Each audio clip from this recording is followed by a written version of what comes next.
चलिए ये क्वेश्चन आपके जो है देखिए और इसको सॉल्व करने का प्रयास करिए। क्या कह रहा, हाइड्रोक्लोरिक HCl के अणु का द्विध्रुव आघूर्ण दे दिया गया। ठीक, तो सबसे पहले गिवन क्या है ये हम लोग निकाल लेते हैं। तो गिवन दैट द्विध्रुव आघूर्ण यानी कि क्या दे दिया गया, P की वैल्यूज दे दी गई कितना 3.4 × 10⁻30 कूलम्ब मीटर ये दे दिया गया। ठीक, इस पर समरूप क्षेत्र सामर्थ्य न्यूटन पर कूलम्ब, तो कंफ्यूज मत होना, एज ए वैल्यू क्षेत्र की बात कर रहा है। ठीक है, ये दे दी गई। तो E भी हमारे पास दे दिया गया कितना 2.5 × 10⁵5 न्यूटन पर कूलम्ब द्वारा लगाए गए अधिकतम बल आघूर्ण की गणना करो। ठीक है, तो अधिकतम बल आघूर्ण निकालना है।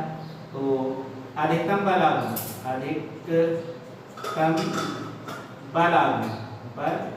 आघूर्ण तो इस कंडीशंस में क्या होता है, टाउ मैक्स इक्वल टू क्या हो जाएगा PE।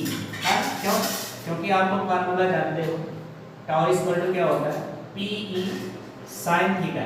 अब यहाँ पे बात किया गया है किसकी, अधिकतम, तो अधिकतम का मतलब क्या हो गया थीटा इक्वल टू 90 डिग्री। तो जब थीटा इक्वल टू 90 डिग्री यहाँ पे पुट करेंगे तो टाउ मैक्स इक्वल टू क्या हो जाएगा PE हो जाएगा। ठीक, तो क्या हो जाएगा tau max equal to P की वैल्यूज हो गई 3.4 × 10⁻30 इनटू E की वैल्यूज कितना हो गया 2.5 × 10⁻5। ठीक, बस इसी को सॉल्व कर लेते हैं, जो होगा ये आंसर हो जाएगा।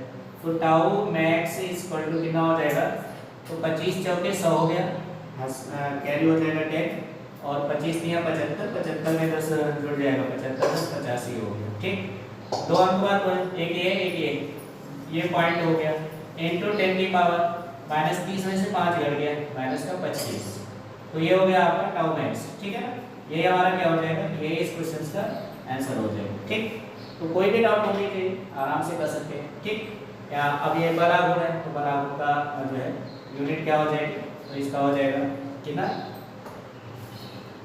Newton metre. ठीक, क्या हो गया न्यूटन मीटर। तो आई होप आपको ये क्वेश्चन समझ में आ गया।